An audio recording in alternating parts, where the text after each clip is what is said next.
today magluluto naman ako ng pansit bihon with canton.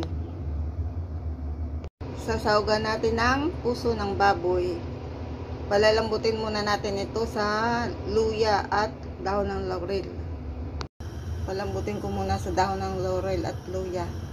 Lalagyan ko rin siya ng paminta at asin. Hiniwa ko na ang gulay.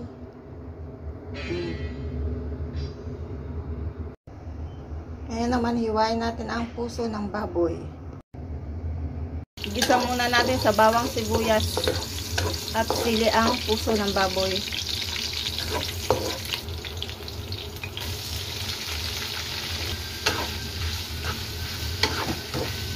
Ito. Konting toyo.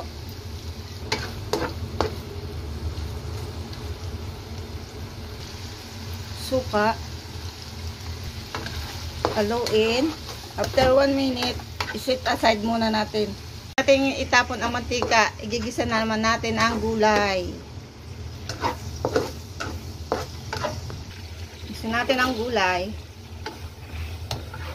Then, tutubigan natin. Yung pinaglutuan natin ng puso ng baboy, ay tutubig natin dyan. Guys, nilagyan ko na siya ng toyo. Toyo at paminta.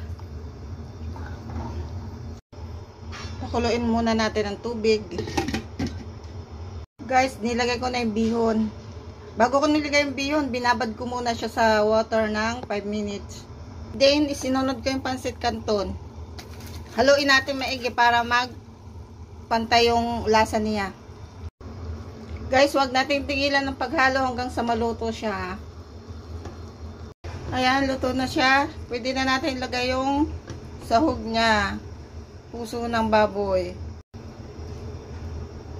Haluin din natin maigi. Luto na guys. Hindi siya tinipid sa gulay at sahog. Ang sekreto ko ng pagluluto ng pansit with canton.